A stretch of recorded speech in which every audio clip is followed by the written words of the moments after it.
on the previous show, trying to give some love to some of the old school guys. I had John Zook at number 3. I think he was also, along with Claude Humphrey, like the first Falcon Pro Bowler or something like that, or All NFL or something.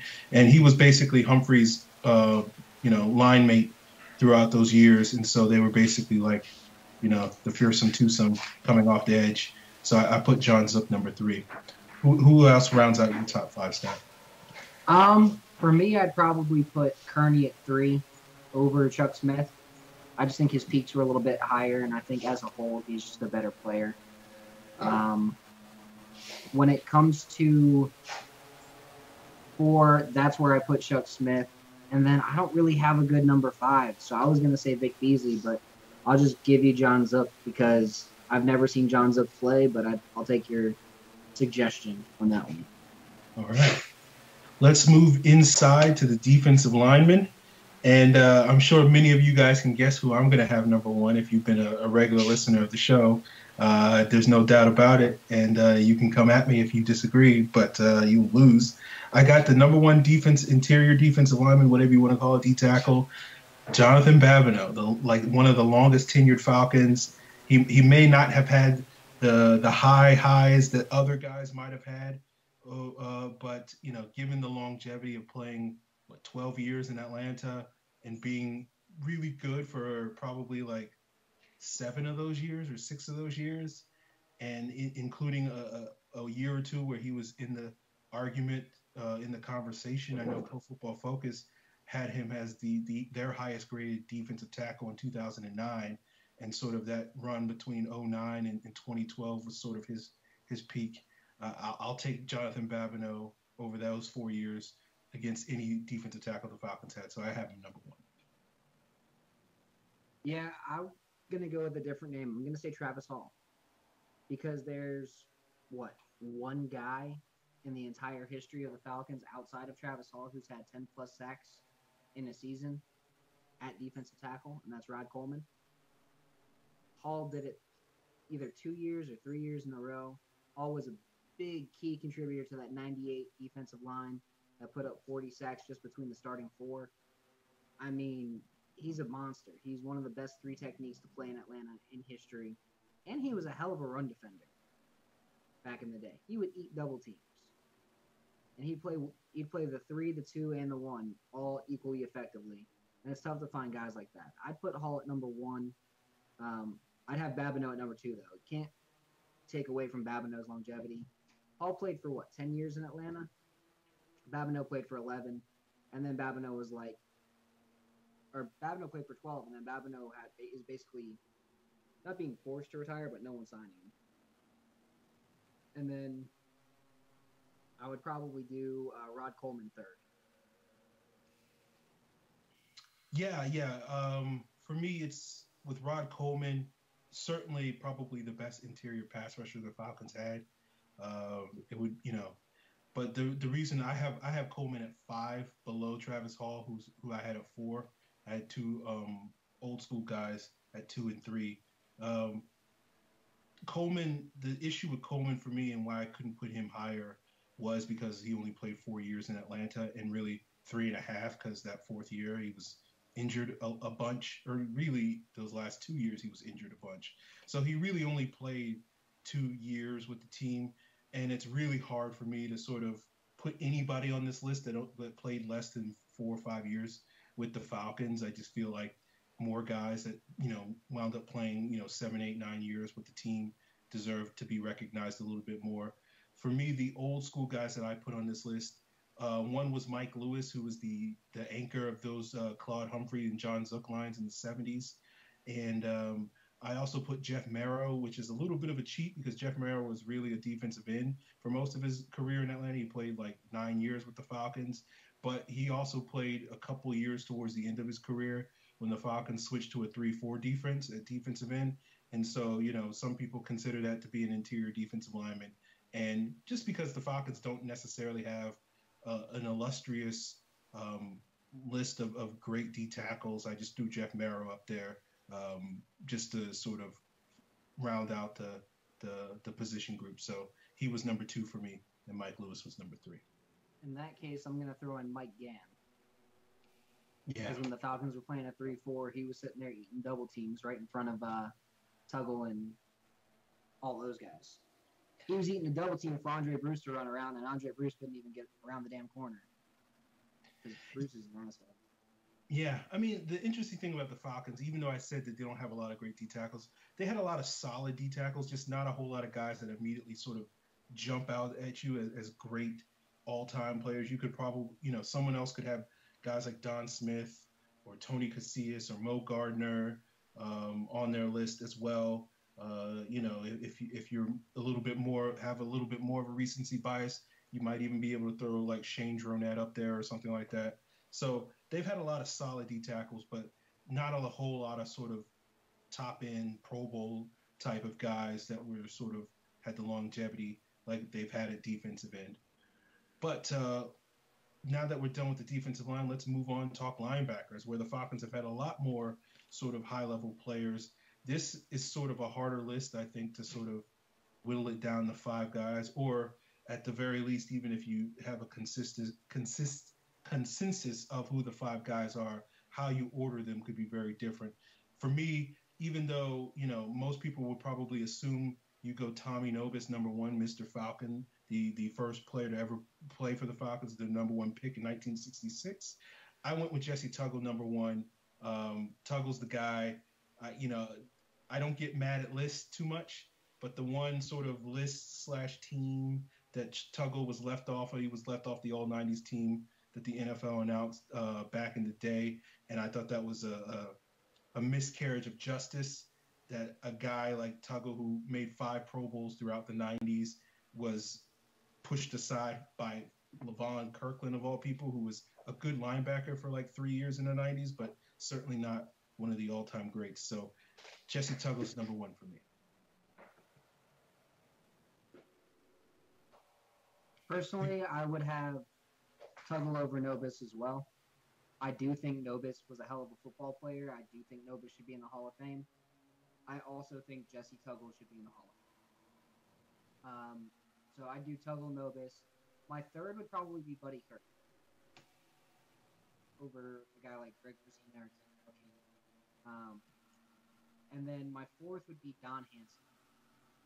I know he started with Minnesota, but he did play quite a few good years in Atlanta, either manning the middle or manning the weak side, and he was just a force. He did a great job. Before they registered tackles like long term, he was a coverage linebacker. Sticking with tight ends pretty easily. And then after Hansen, I'd go with Greg Brzezina. I wouldn't even have Keith Brooking in my top. Yeah, I was kind of looking for a reason to not put Keith Brooking in my top 5, but I had to give it to him just because of how long he played for the Falcons. But I didn't have Don Hanson on my list. It was tough to sort of leave him off. He would have been right there at number 6. I had Brzezina and Buddy Curry at 3 and 4. And it's one of those things where the Falcons had a lot of really good linebackers throughout the 70s and 80s, including Hanson. Another guy that, was a successful linebacker for the Falcons for several years in the 80s was Fulton Kuykendall. And I was botched his last name. But and then, part of me wanted to put Sean Weatherspoon up there, but then I realized Sean Weatherspoon, again, as I mentioned before, only really played 3 seasons worth of games for the Falcons. And even though one of those seasons he was arguably the best 4-3 outside linebacker in the league, had Sean Weatherspoon been fully healthy for the 5 or 6 years that he played for the Falcons, I probably would have put him on this list over Keith Brooking. But just because of the injuries, basically, he was on the Falcons for 5-ish years, but he only really played 3 seasons worth of games. Michael Boley's another recent guy that deserves recognition for the 3 or 4 years that he played at a really high level. The knock against Brooking, I thought Brooking early in his career was a very good linebacker. I think sort of his career is inflated because he went to a bunch of Pro Bowls, because he got a lot of tackles. I think towards the last 6 or 7 years of his NFL career in Atlanta. I don't even know if you would say he was the best linebacker on the Falcons. So, you know, I don't want to be like too much of a revisionist historian with Keith Brooking, but it is one of those things where I think the only reason he's on this list is because of the longevity, playing 11 seasons in Atlanta. Even if I didn't think all those Pro Bowls were sort of deserved, he did make 5 Pro Bowls, and that certainly deserves, I think, to be one of the 5 top linebackers all time. Oh, let's go to cornerbacks. Yeah, this is interesting too because the Falcons have had a lot of good cornerbacks over the years. I went with the all-time leader in interceptions, Roland Lawrence. I love Deion. Deion's my favorite Falcon player of all time. Probably my favorite NFL player of all time. But he just didn't have the longevity enough to put him number 1 in my book. I disagree with that. I think when you're arguably the best corner to ever play the game of football, you're the number 1 in the Atlanta Falcons books. Now, can't dispute that. Roland Lawrence, number 2, perfectly fair. I would personally have Desmond Trufant on this top 5. Now, where exactly, I don't know. But I do think that Trufant does deserve to be on this group because I'm looking at these names and I'm like Ken Reeves, Bobby Butler, like D'Angelo Hall. There's a bunch of guys that I would take Desmond Trufant over every day of the week because I just think he's more talented. So I'd honestly put Trufant at 3, then I put Big Play Ray, and then I put Bobby Butler at 5. That's all fair. Again, this goes back to sort of me not wanting to put, in 2 years when Trufant's played 5 years with the Falcons, I think he could certainly be in the conversation for being on this all-time list. The same thing. This year's going to be his 5th year. Yeah, well, I'm saying like he's played what, 57 games or something. So like to me, you need to probably play like 75-ish, 80-ish games with the Falcons before I can sort of put you on this list, especially given all the good cornerbacks the Falcons have had over the years.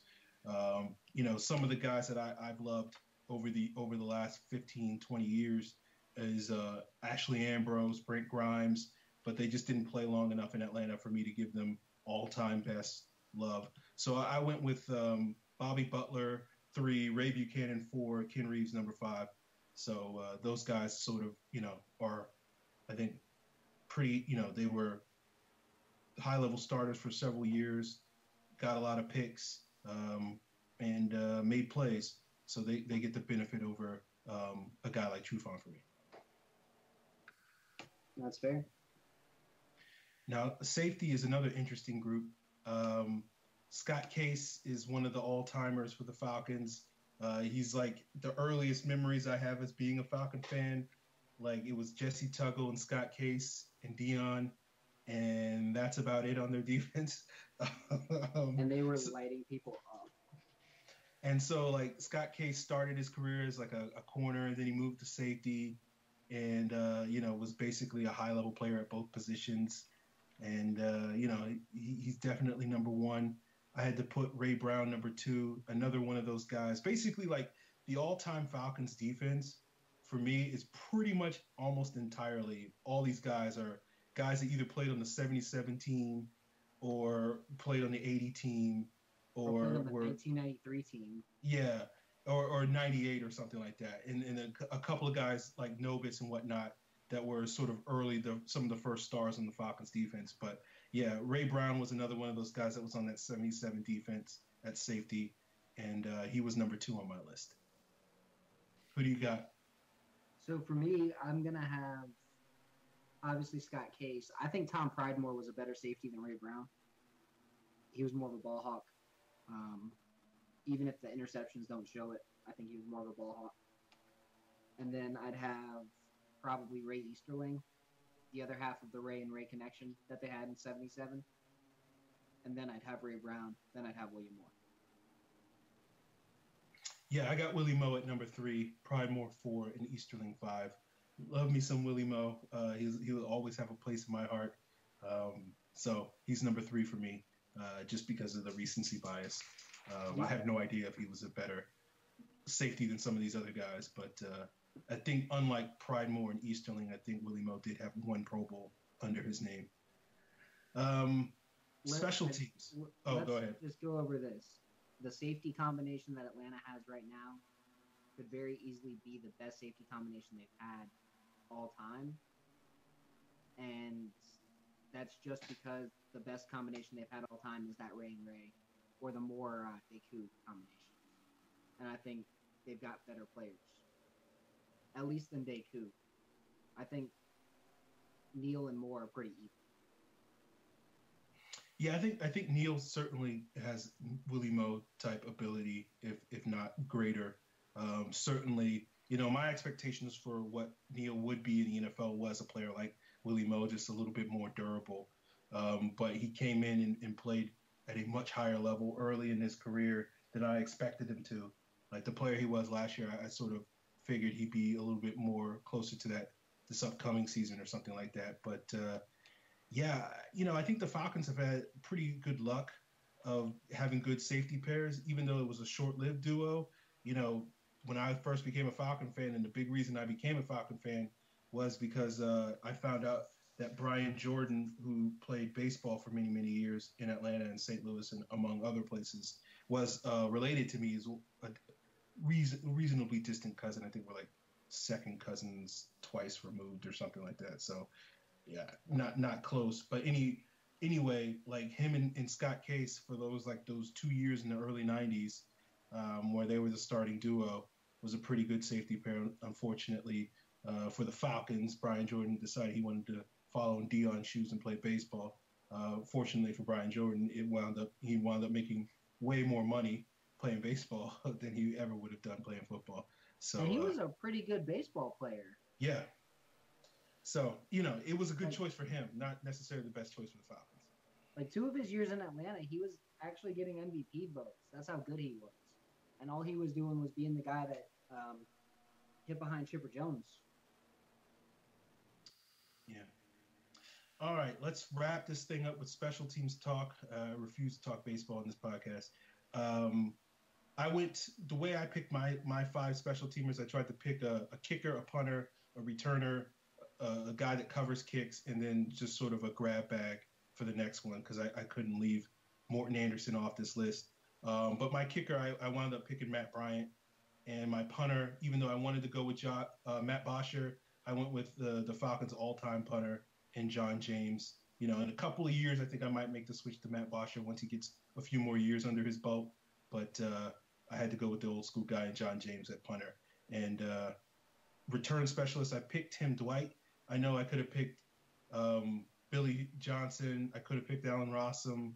I could have picked my boy Eric Weems. But I looked at the numbers and I saw like Tim Dwight. For those 3 years he played in Atlanta, this is the only player I've made this exception for in terms of like the longevity rule. Like he was really good for those 3 years. Like he had as many touchdowns and like half as many touches as Allen Rossum did over like a 6-year period. So I had to go with Tim Dwight. He was probably the most electric, pure return specialist that the Falcons had. Obviously, Dion is the best that ever put on the uniform. Devin Hester, if he had played longer, it might have been in his prime, he'd be in the conversation. But Tim Dwight, to me, is the gold standard for great Falcons return specialists. And Albert Shelley. I don't understand how you're missing Allen Rossum. Because Allen Rossum was solid for several years, but I think Allen Rossum was good, but to me, if you're asking me who was the best return specialist, Allen Rossum originally I was like, oh, I'm going to go with Billy Johnson. But then I was looking at the numbers. I was like, I'm giving Billy Johnson credit for what he did in Tennessee or Houston, not really what he did in Atlanta. He was sort of not bad in Atlanta, but he wasn't the Hall of Famer. Yeah. And then then I was like, oh, maybe I'll give it to Eric Weems or something like that. Allen Rossum, I completely forgot he played for the Falcons. I liked Allen Rossum, but I don't remember him fondly as a return specialist. He was good. He did his job, but he's only up there because he did it for 6 or 7 years, not because he was amazing doing it for those years. I mean, I can't really argue with any of that. Bryant's definitely the best kicker in Falcons history. I really don't know how to grade a punter. Like, I'm just gonna be honest with y'all. Like, when it comes to scouting punters, I literally just look there and I go, all right, what's the highest yards per punt? All right, well, Matt Bosher is leading everybody by 3.5 yards. Matt Bosher is the best punter in Falcons history. Like, that's how I looked at it, and I go, okay, yeah, that's how I know who the best punter is. Outside of that, I don't really care. Like, punters are punters.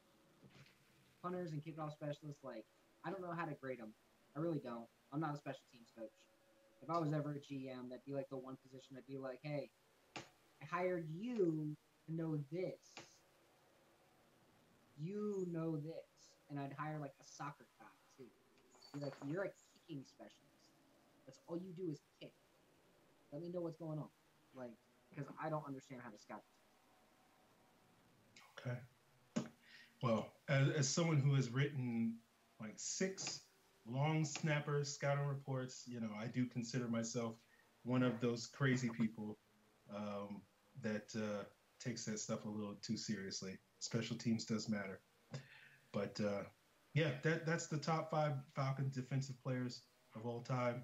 Let's get into these mailbag questions because we got a whole bunch of them.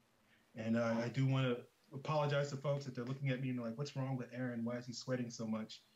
My AC broke, so if I look like a little out of sorts, it's because I'm sitting in a room that's like 89 degrees right now, and I'm dying. But we will make it through this show just fine. I might pass out at the end, but we'll see what we can do.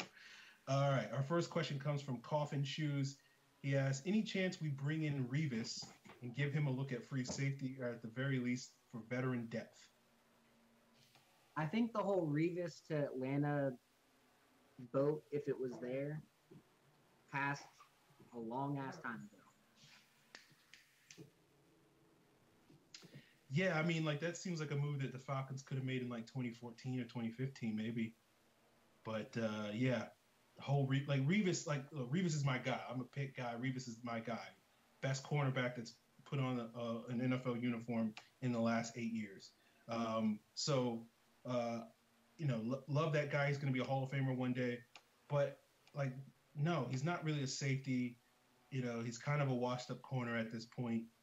If you brought him in, if a team brought him in as their 4th corner, I could understand it, just because they might have some issues there. Like, if the Browns or something did it, be like, he's probably better than our 3rd or 4th corner. Why not? But the Falcons don't really have that issue. And then him moving to safety now, like that's not really his game. So I would be against it. All right. Next question is about another prospective free agent. That's from Evan Birchfield. He asks, fans have been mentioning they want us to pursue tight end Gary Barnidge. What are your thoughts? I mean, if he'll take veteran minimum, I'm totally down. Outside of that, I don't really think he's worth that much. Yeah, I mean, if we hadn't drafted Eric Saubert, I would have been much more in favor of this move. But at this point in time, like, I'd rather see what Saubert and Perkins do if we can develop those guys. If we hadn't paid Toilolo as much money as we did, I'd be more in favor of this because I do think Barnidge is an upgrade over Toilolo. But at this point in time, like, signing Barnidge at this point is sort of just throwing money at a position that you don't really need to be throwing money at. I don't think tight end is really that sort of a critical position right now for the Falcons that they need to be looking to sign a player like Gary Barnidge. I think Gary Barnidge is a good player. I think he still has something left in the tank as a potential starter for a team. That year he was playing under Kyle Shanahan in 2014. He was amazing. But I wouldn't necessarily be, if I'm the Falcons, be pursuing him at this time. Maybe if I'm like the Steelers or somebody like that. All right. The next question comes from Coffin Shoes. He asks, which assistant coach is most likely to leave next year for a bigger role elsewhere? Let's see. The only one I could think of would possibly be the offensive line coach, Chris Morgan, just because he's done such a good job with them that I could see a team looking at the Falcons and going, you know what? Their O-line coach is good. Let's see how he can be as an offensive coordinator. Okay. Yeah. I mean, I don't expect Sark to pull a Bobby Petrino and jump at the first college job that's offered to him. Um, so I don't put him on this list. I think he'll probably stick around for at least 2 or 3 years, and potentially, I don't know, try to land a cush gig or something in college. So for me, like I don't necessarily see Marquand Manuel, someone getting him a head coaching job, unless the Falcons put together like a top five defense over the next year or two. Then I could see teams start really taking interest in him as a head coach. But I think he'll be a little bit hurt somewhat unless the Falcons defense really has a big turnaround like that. That people will be like, oh, it's Dan Quinn that's really the defensive genius, and Manuel sort of on his coattails. So for me, I guess the guys that jump to mind for me is Jeff Ulbrich, who I think is probably going to be in the conversation for some teams for defensive coordinator elsewhere. And I think Kyle Flood, who's like an offensive assistant in Atlanta right now, or the assistant offensive line coach or whoever, could easily go. Someone could, some mid-major program in football could offer him the head coaching job because he was a coach at Rutgers and quasi successful there, and that would probably be a little bit cushier than his current job in Atlanta. So those would be my two best bets, I guess, if I was expecting someone to leave for a big role. The only other name that I'd throw out there would be Charlie Weiss Jr. I could see him being a fit as like a quarterbacks coach or something. Yeah. Yeah. I don't, other than Ulbrich, I don't really expect anybody that's a major assistant coach to sort of leave for a big job. You never know, but I wouldn't expect our coaching staff to get rated as much as it did last year, going at this time last year. So what do I know? But next question comes from Jelani234. He asked, where would you rank Matt Ryan in the top 100? Probably close to about 15 or 16 as far as best players in the league. Give me 1 second. Yeah, I mean, like, I get why people feel like Matt Ryan was dissed by not being number one or number two, like most the 6 previous MVPs. But I don't really care. Like, if I was ranking my top 100, I'd probably have Matt Ryan somewhere in the 20s or 30s, maybe even the 40s. For at least my perspective, who are the best 100 players in the league. Now, certainly, if you're saying the top 100 should be based around what guys did last season, then certainly Matt Ryan deserved to be number one or number two. He was the MVP. The only person I think you could argue that would have been number one over him was Tom Brady, and that's because Brady's team, unfortunately, wound up prevailing in the end. But so that's where I would rank Matt Ryan. But I wasn't too bent out of shape for him being 10. That's higher than I probably would have rated him. The next question is another top 100 question. It comes from Evan Birchfield. Not that it matters, but what did you think of the NFL top 100? Players like Alex Mack, Keanu Neal, and Deion Jones didn't even make it. Similar to my answer, like I don't necessarily put any stock in the top 100. I haven't really done so for about 4 years. Alex Mack probably should have been in the conversation somewhere in the 90s or something like that, but like I don't feel like it's a huge snub that Alex Mack didn't make it. I certainly don't feel like Deion Jones or Keanu Neal have shown enough so far to merit being top 100 players. Maybe top 300, sure, but not necessarily top 100 players to basically say that they, when you think about the top, at least when I think about the top 100, like I would think about it, guys that would be top 3 or 4 players on literally any team's roster. And I don't think Keanu Neal or Deion Jones are quite there yet. Maybe they get there by the end of this year or the year after, but I don't necessarily see those as huge snubs. Mac maybe, but not a huge one. I mean, Mac's a center. You're not going to have a center be the top in that top 100. It just doesn't make sense. I know they had one center, but I'm saying outside of that one guy, you're not going to have multiple centers in the top 100. Yeah, I mean, like, yeah, even if Mac was in, like, Frederick was like 92 or 89 or something like that. So even if Mac was in it, he wouldn't have been that much higher. So he probably barely missed it. He was probably like 114th or something like that.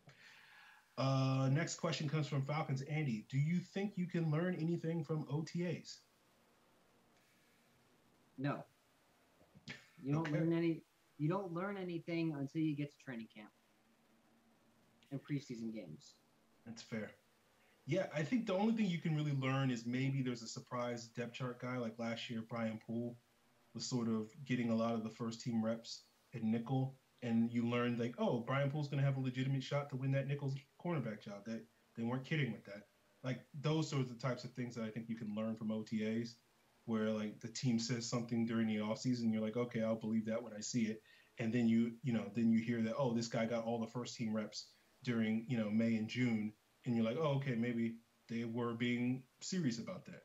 That's about it. It's just sort of like maybe stacking a little bit how the depth chart's going to be going in the training camp, which might influence how the battles go.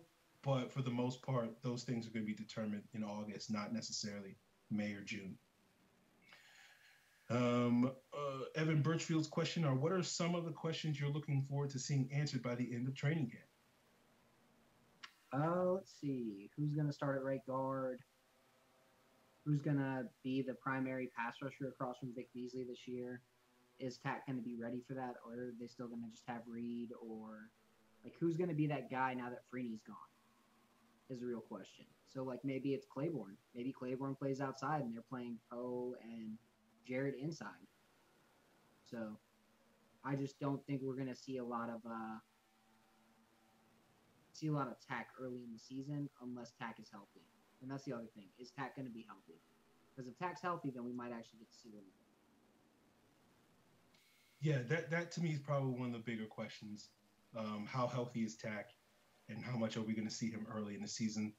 Other than that, sort of the position battles. Obviously, I'm curious to see who wins some of those position battles that are a little bit up in the air. I'm curious what the nickel cornerback situation goes, how that stacks up. Basically all the cornerback depth besides Trufant and Alfred, how that stacks up.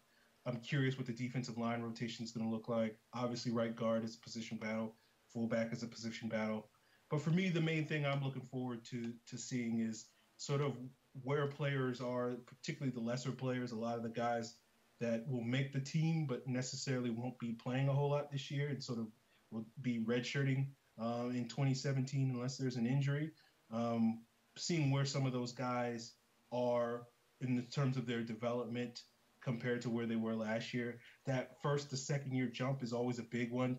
Generally speaking, most of the good players in the NFL don't always come in and shine their first years in the NFL, but generally speaking, most of them, if not all of them, usually make a pretty big leap from year one to year two. It may not always reflect on sort of the stat sheet, but when you watch the film, you can sort of see, okay, this guy the game is starting to slow down for this guy. And, once he starts to refine some of his technique and whatnot, he's going to be a good player. And sort of you see that quite a bit with wide receivers. You see it with pass rushers. So I'm looking forward to seeing how some of these guys make that leap if they do at all this year. I think Evan's next question about the battles are about the same. We got two questions that are on the same note. Evan Birchfield asked, name a player who you think will take a step forward and one who will take a step back this season. Javon Sims asked what Falcons stud from a year ago has the biggest chance to take a deep dive in production from a year ago. So Evan, basically, who do we think will take a step forward? And from Javon, who do we think will take a step back? So step forward this year, I'm going to go with Grady Jarrett. He's going to be the guy all year long that I'm going to be pumping up as this is going to be the best guy ever. Because I think Grady Jarrett is the guy. I think he's going to be like a 10-sack guy eventually, and he could be that this year if he plays the way that I think he can play. And if teams key on Poe and Beasley the way that I think that they can. That being said, the guy who's going to take a step back is Taylor Gabriel. I just don't see his production as sustainable. I think he might have been a product of Kyle Shanahan's offense and Kyle Shanahan's play calling. I like Taylor Gabriel. I think he's a hell of a player, but I think he's going to take a step back, probably close to that 400-yard range in his receiving. I also think Austin Hooper is going to take a step up on offense. So I think you got to get the yards from somewhere. And you got 300 yards from Aldrick Robinson that are gone. You got 200 yards from Tammy. I think you're gonna see a lot of those go to Hooper, and I think you're gonna see a reduction in Gabriel. Okay, yeah. As far as the step forward, I think there's a lot of people that you could potentially pick. You could pick Jarrett. I know others disagree with me because they think he took the step last year, but I think Beasley could take a big step forward, even if it isn't necessarily reflected in his sack totals. Looking at last year's rookies, I think Neal could take a big leap forward. Jones and Campbell could. Hooper could as well. Jalen Collins, it'll be interesting to see if he takes a big step forward and sort of, you know, snatches that nickel cornerback job and sort of actually starts to make people question whether or not, you know, Robert Alford is the second best corner on the Falcons roster. That could be something we'll see. As far as guys taking a step back, I think, probably you look at the best candidates would be the guys that had career years last year. On that list would be Matt Ryan, Vic Beasley, Robert Alford, and Taylor Gabriel. And I think of that group, I think Scott's right. Taylor Gabriel is probably the most vulnerable of that group, just because so much of his ability sort of depends on a lot of other factors and whatnot. And it still remains to be seen if any other offensive coordinator other than Kyle Shanahan could sort of get the production out of him that Shanahan got in Cleveland and in Atlanta last year. So we'll see with Taylor Gabriel. I do think he'll have a good season. I just don't know if he'll have quite the good season that he had last year, because when you really break down his numbers, they were ridiculous. There's a reason why it was Taylor Gabriel, not Julio Jones, that was the number one receiver in DVOA last year, according to Football Outsiders, because his numbers, particularly on deep throws, was just off the charts. I don't expect him to repeat that this year. It's possible he could, but I wouldn't expect him to put up those numbers again. So I would probably pick Taylor Gabriel in terms of a guy that could take a step back. Other than that, it'll probably be someone who's not necessarily you would call a stud Javon, someone like Andy Levitre or something like that. I don't know, somebody who's a mid-tier guy that you'd be like, oh, he did not play as well as we thought he would, or Hageman or somebody like that. That you would just be like, oh, well, he just didn't have quite the year that we thought. But I don't know if you would call him a stud that took a real big step back type of player. All right, Evan Birchfield's next question is, at the end of the season, which rookie do you think will make the biggest impact, Duke Riley, Tack, or Casey? I think in the end it's going to be Duke Riley. As much as we all love Tack, I think Riley's going to end up playing more snaps. I think he's going to be the starting weak side linebacker by the end of the season. And I think in nickel sets, he's going to be a lot more valuable than Devondre Campbell was. Because Campbell wasn't great at coverage. And I think if you had a guy like Duke Riley out there next to Deion Jones, you've got a guy who fits what you like to do better. And I think his instincts now are about the same as where Campbell's are now. Fair enough. I think Riley's probably the best bet. I think the issue with Tack is going to be, how much does he play? How much does the injury affect his play? Is he ready week one, or are we sort of easing him into this and he's not really getting those snaps until week 6 or week 8 or something like that? Is there going to be a learning curve like there is for almost all NFL pass rushers, where you can't just sort of, use your natural athleticism, because the tackles in the NFL are 100 times better than the tackles you face in the college most weeks. So that'll be interesting. I like Casey a lot. I think he has a bright future. I don't expect him to get a lot of playing time this year. I don't expect him to win the nickel cornerback job. I don't expect him to challenge for a free safety spot. I think the best case scenario for him is to get some looks on special teams. But even there, I don't necessarily know if he's needed, just because I think the Falcons already have a couple of guys at some of those spots he would play, like at gunner, that they can sort of rely on and go into this season with. So they don't necessarily need him to play. So I think, by process of elimination, it's Duke Riley. But at the same time, like Scott said, Duke Riley's going to play this year. He's going to be expected to play in the base defense to start the year. As Scott said, there's a decent chance that he could wind up taking that nickel job away from Devondre Campbell. And we'll see what happens. And if he does wind up doing that, then he'll probably be the answer to your question at the end of the season. Falcons Andy asks, have you had a chance to watch the UDFAs? It's obviously early, but who is your early money on to challenge for a spot on the 53? Similar to my previous question, which undrafted free agents do you think fans will fall in love with and go full Chicken Little if they don't make the team? So I've had a chance to see a couple of the guys just in general because I already knew who they were beforehand just from the draft process. Guys like Travis Averill, he's pretty solid. Brunskill's solid.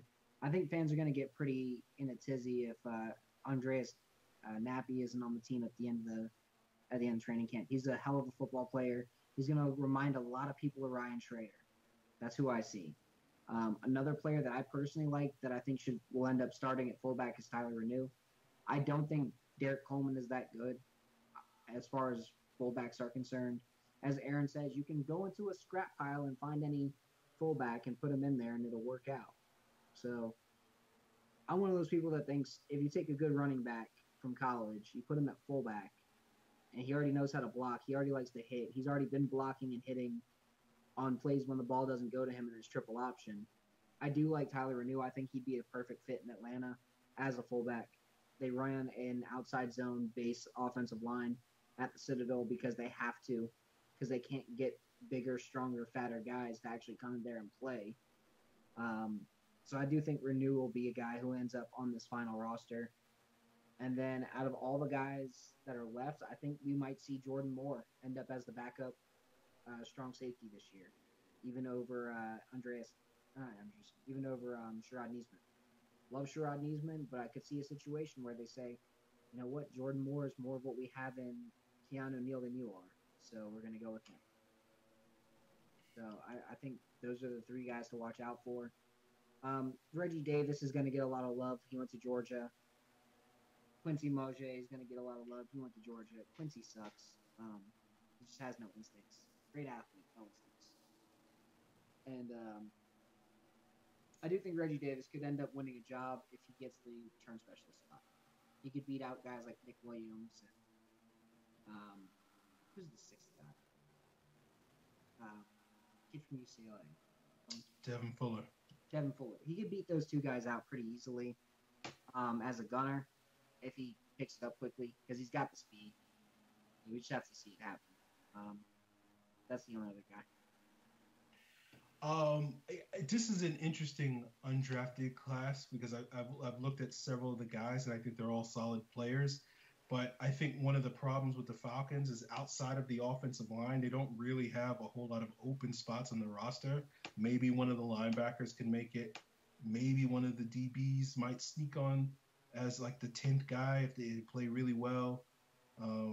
Maybe Tyler Renew because he's basically got to beat out one guy. So he's basically at this point got a 50-50 shot, which is better than most undrafted rookies. Even Alec Torgerson could sort of, if he plays well enough, he could pull a Dominique Davis or a John Parker Wilson and sort of play well enough to sort of force the Falcons to be like, hey, this guy's got a future. Let's keep him as a third quarterback. Guy who I have my early money on, I'm going to put my money on an offensive lineman. And really, like, the guy I think is the best of those offensive linemen is Daniel Brunskill, the offensive tackle from San Diego State. He's undersized. He weighs 260 pounds? Or he's more like 280. Well, he was 280 at his pro day, and I imagine he probably has put on a little bit more weight since then. So he's probably should be pushing 290 by the time we get to training camp. That's an obstacle. Like, you're not going to be expected to play in the NFL going up against Julius Peppers when you only weigh 290 pounds. So that's a problem. But I think from a skill set standpoint, he's like light years better than Andreas Kanapi, just because he's a smoother athlete, more polished, and sort of could be a high-level player in this zone blocking scheme. To me, he reminds me a lot more of Ryan Schrader than Kanapi does. Kanapi has the size, but I think Brunskill has more of the edge and the athleticism that Schrader had. Um, yeah, full Chicken Little. It's what do fans get up? No one's going to be talking about offensive linemen because no one pays attention to offensive linemen in the third quarter. So the way that you can get fans really jazzed is your wide receiver that makes a lot of plays, your kick returner, or you're a linebacker that has cool hair, or you're a defensive back that gets picks. So I think the linebacker with cool hair is going to make the roster. All right. Duke Riley was a third-round pick. I think he's going to make the roster. Well, I mean, I just know historically Falcon fans like to glom onto their linebackers with great hair. So, Duke Riley's probably pretty safe, but I remember Bear Woods. So I don't know what the hairstyle of any of these other guys is, but if they have dreads, it'll certainly help their chances. So, it'll probably be someone like Jermaine Grace or something, or Taylor Reynolds, or Reggie Davis, as Scott said, or Tyler Renew that people freak out about not making the team. Although I think worst case scenario for Reggie Davis and Tyler Renew is they end up on the practice squad. Fair enough. All right. Andy's next question is, what are your thoughts about more inside zone plays? Sark used them a lot in college. Do you think the team's better suited to inside or out? I don't think Sark's going to run that much more inside zone than what Shanahan already ran last year. Shanahan ran 28% inside zone, 41% outside zone, for a total of 69, yes, great number, percent of zone plays. And then the other plays that he ran were mainly trap and gap and pulling guards and like different things that you're not going to look at as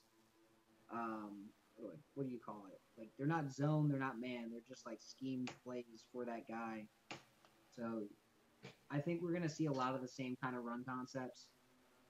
The reason why Sark didn't run a lot of inside zone or didn't run a lot of outside zone was when he was in college, he didn't exactly have the best offensive line athletes to work with. If you go back and you look at some of his Washington lines, you look at some of his Southern Cal lines, like, man, these guys are fat and slow. Yeah. Zach Banner trying to run outside zone. Good luck with that. Zach Banner and, you look at his line that he had in 2014, it was bad. Like, it was big and slow and lumbering, and you can't run outside zone with those kind of guys. You have to run inside zone. It's like trying to run outside zone with Justin Blaylock and having 3 Justin Blaylocks on the inside. Love the guy. Good football player. Cannot run outside zone 6.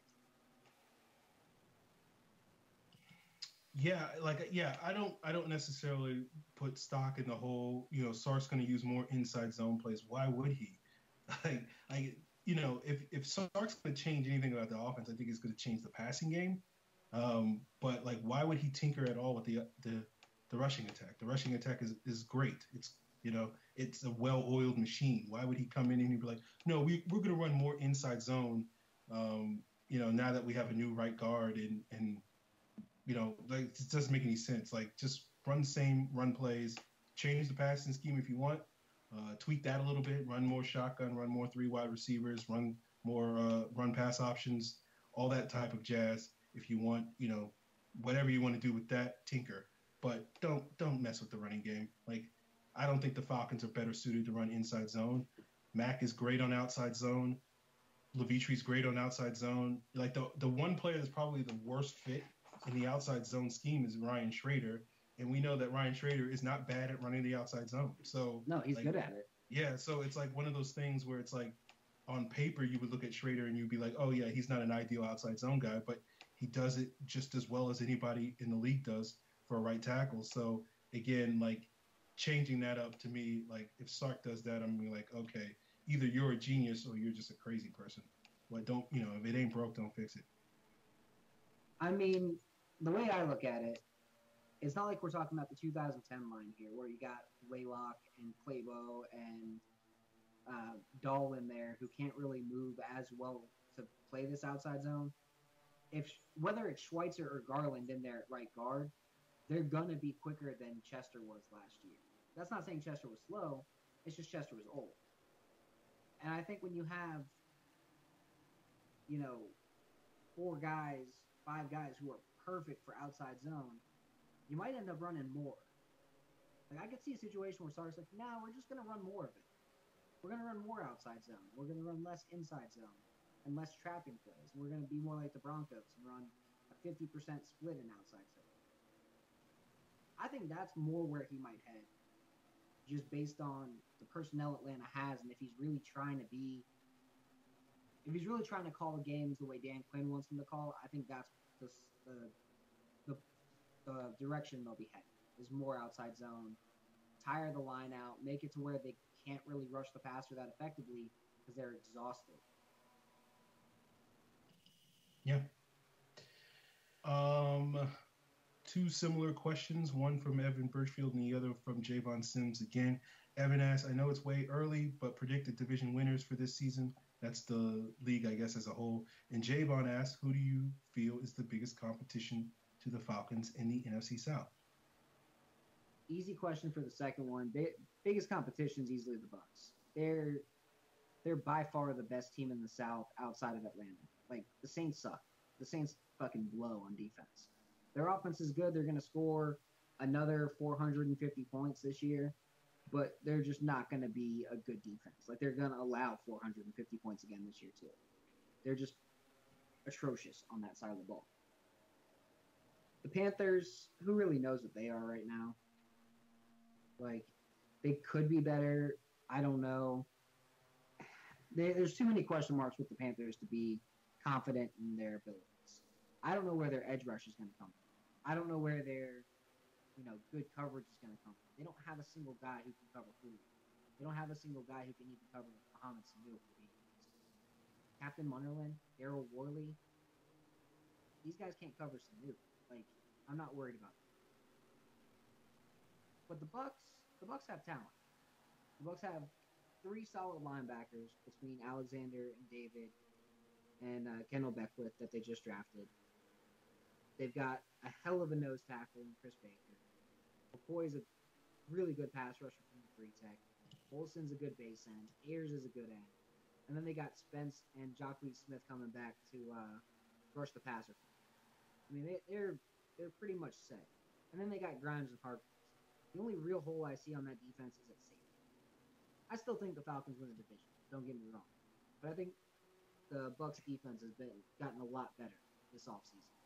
Now, on offense, they're stupid good. Their tight ends are good. Brayton Howard, Doug Martin, if he's healthy and not stupid, he should be back and be fine. Charles Sims, when healthy, is a good running back.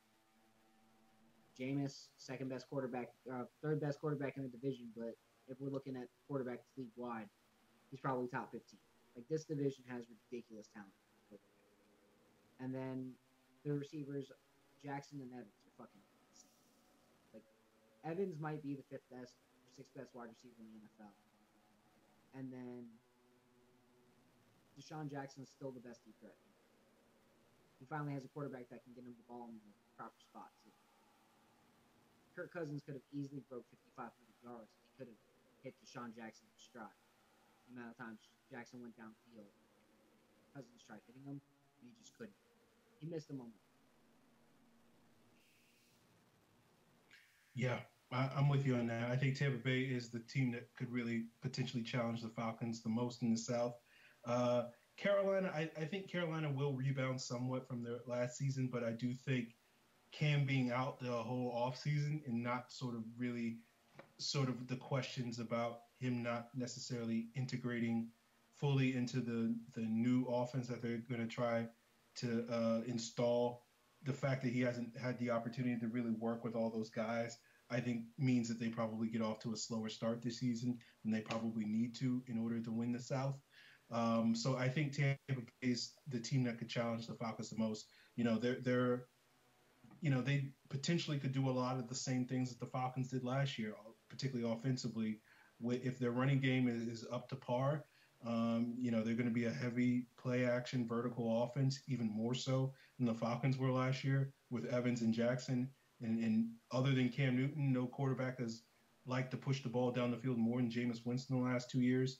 So it really does work well with the personnel they have. The question is going to be whether the offensive line is going to be able to hold up for that offense. It probably won't, but Jameis is pretty, does a pretty good job avoiding pressure. He's basically been under fire for every snap the last 2 years, and he's done just fine with it. So I don't necessarily think it's going to break the offense like some people think it is. I think, you can give up 40 sacks this year, but if Deshaun Jackson has, 12 or 15, 30, 40-yard plays, it more than makes up for it. If Mike Evans has a similar number, then it more than makes up for it. So I would look at... They've got issues at 4 of their 5 spots, though. On the offensive line? Yeah. Yeah, like, but I think people... Sweezy can't pass protect. Donovan Smith has trouble setting his feet in both pass and run. But the issue Marpet I might think... be the center, and Marpet's their only good offensive lineman. And then you got DeMar Dotson, who's old and can't handle speed. But I think those are all valid concerns, but I think people make way too much about offensive lines breaking offenses. Like, having a great offensive line works wonders for your offense. But having a bad offensive line, particularly when you have offenses built around vertical plays and explosive plays, is not as big an issue as people make it out to be. You just look at Bruce Arians' offense over the last decade. He's never really had a good offensive line in Pittsburgh, Indianapolis, or Arizona blocking for his quarterback, but yet his offenses continue to put up, 30 points a game on a pretty consistent basis when the quarterback play is there. So it's one of those things where I think people make that into a bigger thing. Now, if Jameis is not up to par, then the offensive line play is going to be problematic for them. But it's more about the quarterback than it is the offensive line.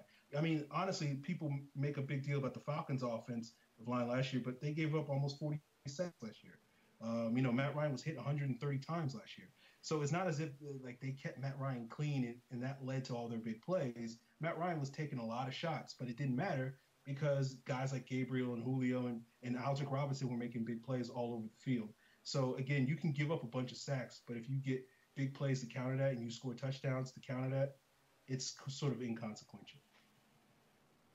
For what it's worth, the Falcons gave up a lot of hits, but Ryan was holding on to the ball a lot longer than he normally would.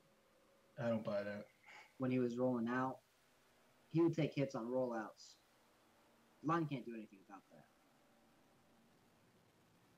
Okay. I don't buy that at all, but it's fine. I mean, that's a point of conflict for me and a lot of people because people have got it in their head that the Falcons' offensive line was amazing last year.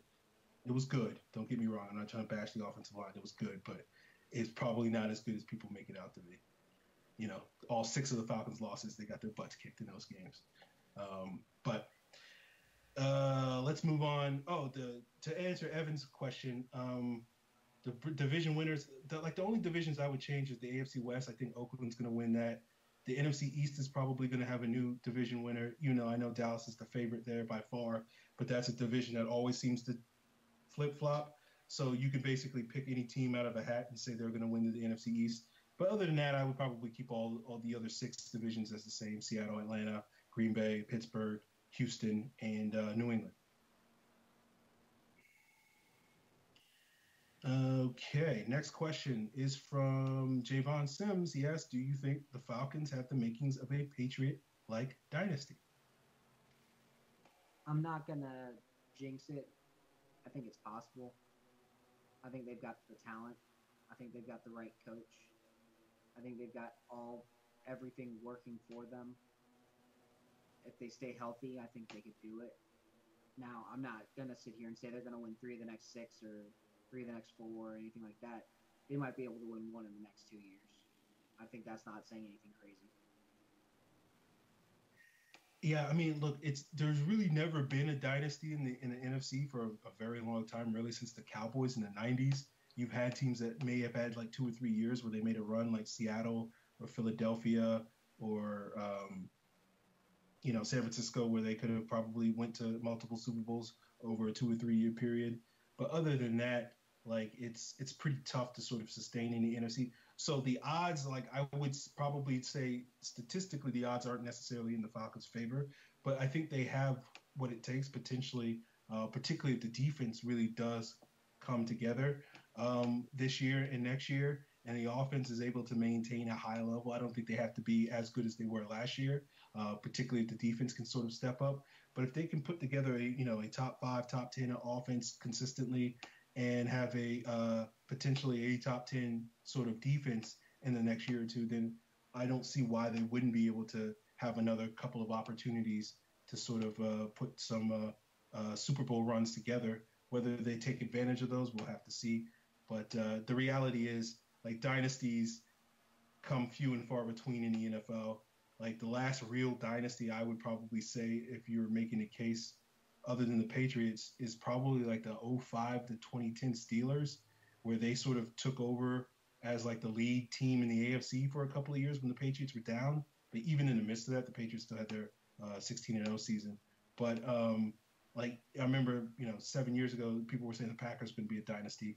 That didn't work out. They've been to 2 NFC Championship games since then. Lost both of them. Yeah, they've gotten their shit rocked in both of them. Yeah. So, like, I want to believe that the Falcons will have, they do have the tools to get there, but whether they get there, we'll have to see. All right. Evan Birchfield asks, aside from the Falcons, what other NFC teams match up well against the Patriots, who seem to be the heavy favorites in the AFC?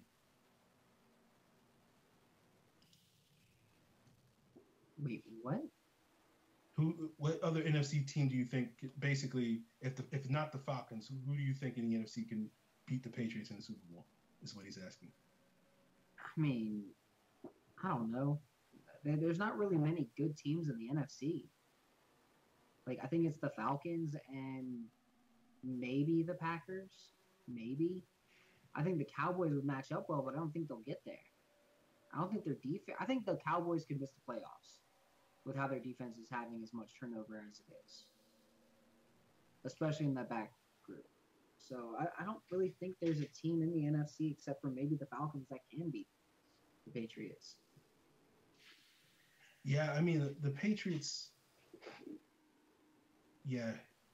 Even though I just said, like, 2 questions ago that I think there's a pretty good chance that the Cowboys don't win the division just because the NFC East is topsy-turvy, I think they are the team that, if you're looking at the rest of the NFC teams, that has the potential to be really good if their offense can sort of continue to build up and Dak only, doesn't suffer the sophomore slump that a lot of quarterbacks do, and sort of can build off of last year. Zeke still plays at a high level. Their offensive line doesn't fall off of a cliff. If Dez Bryant really didn't, not to say he didn't do anything last year, but relative to what Dez Bryant does, he didn't really do anything last year. And so if you can get all those pieces going, and then, their front seven could make some strides, they're obviously dealing with some issues. Some of their best players are suspended and whatnot, but they've added some solid pieces to their defensive line, so they should have a decent rotation. Sean Lee, if he can play healthy, is always a great anchor to have on your linebacker core. Secondary is very worrisome, obviously, and so that would be problematic if they made it pretty far in the postseason, particularly against a team like the Patriots. But their style of play, unlike the Falcons, is not necessarily to score 40 points a game and outscore teams. With their offensive line and their running game, they can grind down teams and sort of control the ball that way and also be explosive. So, like, Dallas has the makings to be that sort of offensive-heavy team like the Falcons were last year, where you could look at them and say they got a shot. If anybody in the NFC has a shot to really sort of challenge the Patriots for NFL supremacy besides the Falcons.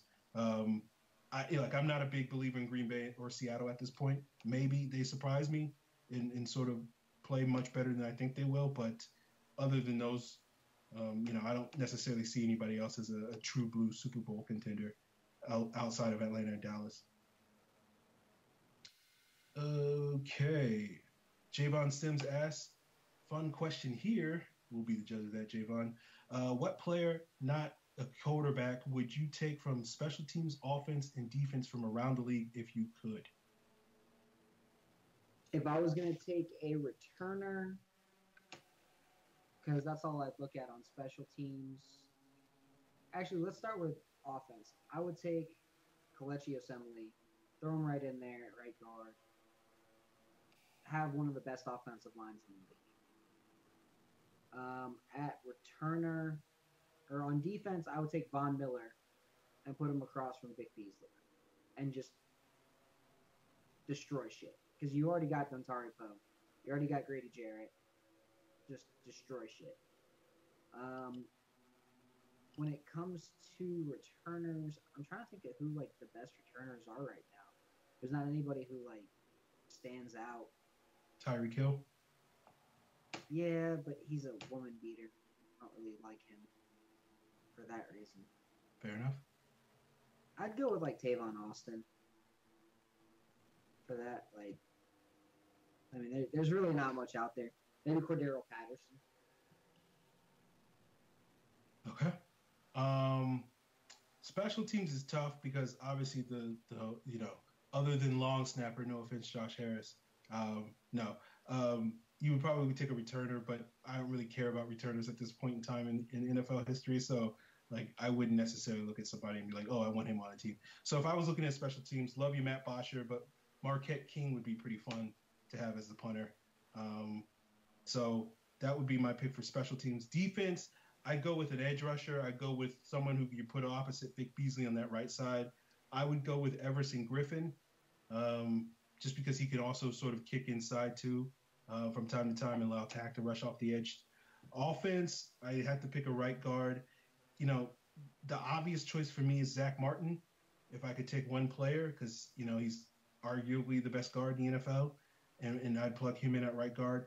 But there's an argument to be made for someone like Kyle Long, not because he's as good as Zach Martin, but he's probably one of the 5 or 6 best right guards in the league, and he can also play offensive tackle. You can argue he's a better offensive tackle than he's a guard. And just because the Falcons have no tackle depth at this point in time, having a guy like Kyle Long to sort of kick you out to offensive tackle, but also upgrade the right guard position, makes a lot of sense in my eyes, even if he's not the best pound for pound player there. So he would be a guy that I would definitely look at on the offense. So those are my 3 guys, Javon. Evan Birchfield asks, odds that Vic leads the NFL in sacks this season as he predicted. I mean, I'm not going to say they're super high, but I hope he's right. I hope he takes that step and he just goes crazy and destroys people. 20 sacks would be awesome from him. I mean, if we're playing the odds game, it's 30-1 because it's been 30 years since someone did it back to back. It was Reggie White in 87 and 88. So the odds that he leads the sacks in the NFL this year is basically 30-1. So not necessarily good odds. There hasn't been many guys that led the league in sacks more than once over the last 35 years since they've been counting them. I think there's 7. DeMarcus Ware, J.J. Watt, and Jared Allen are the 3 of the most recent guys. I would love to see if Vic can add his name to that list, but I wouldn't necessarily expect that to happen this year. Maybe in 2018 or 2019 or 2020, once he's sort of really refined his whole repertoire and sort of is more of the guy that can be moved around as opposed to just rushing from one side of the defense every single game. And so we can sort of feature him a little bit more and get him the best matchup possible. I think that would be probably the time when he could do that, but I don't expect that to happen this year. We'll see. Evan Birchfield asks, any concern with Trufant losing a step following his injury last season, or do you expect him to be back to normal, a.k.a. a top 10 cornerback? He had a shoulder injury. Yeah, that was my reaction to it. I don't expect. I'm not worried about him losing a step. I'm just afraid that if he makes a hit again this year, that he might pop his shoulder back out again. But that's the only thing I'm worried about. I just don't want him to pop his shoulder out again. Yeah. Hopefully he doesn't pull a Will Overstreet and has a chronic shoulder issue. Hopefully the surgery he had fixed that, and oftentimes it does. So I'm not too concerned about Trufant's play dropping off this year. We'll see what happens, but it's not something I'm too worried about. I think he'll go right back to being not just top 10 corner, a top 5 corner. So that's my expectation. Okay, I think that is it for the mailbag. I'm just checking Twitter to see if there's any. Yeah, that's it. All right, guys, we appreciate everybody for tuning in. I know this was it wasn't. I guess it wasn't too bad. Hour and a half or so. And sorry for the short show last week. We had some technical difficulties, and we'll be back in 2 weeks to kick off training camp. If you guys have mailbag questions, you know where to find us. You can tweet at the show's Twitter handle at FalconsPFC. I am at FalcFans, as it says on the bottom of the screen. Scott is at Karasik S, which it says somewhere else on the screen. The show also, you can find us on iTunes, Stitcher, various other podcast platforms. And what else do I need to plug? We don't do this enough, Scott, that I'm starting to lose track of all the things I got to plug at the end of the show. I mean, 2 weeks from now, we're going to be having the training camp show, and then we're back to normal. Yeah. So, okay, Facebook. We do have a Facebook page. Like us on Facebook, Falcon Central Radio on Facebook. Be sure to give us a like on YouTube as well at the Pro Football Central YouTube page. Yeah, that's about it, guys. We'll be back in 2 weeks to talk training camp. We'll find football will be back so we can actually talk about actual football and stuff, as opposed to, I don't know who's going to win the NFC East. The off-season is a pain in the ass because it's all theory. Yeah. We don't have to deal with theory anymore because the Falcons will report to training camp on the 26th. Yeah, I think so. No more theory. Yeah. All right, guys. That's it. We will see you guys in 2 weeks.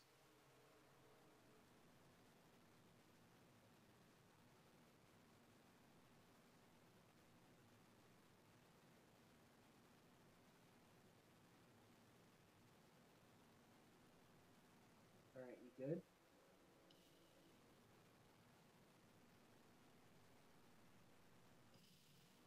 Where's Brian? I don't know if he got us. This is very awkward. Oh, no, we're out. We did not do the 5-minute warning.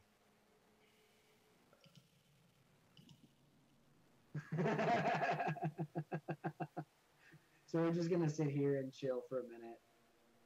Slice of life. I think we're done. You see any movies lately, Aaron?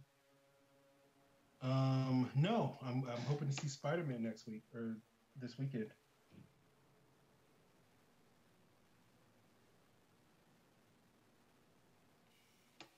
I mean, I heard good things, but I still want to see that Wonder Woman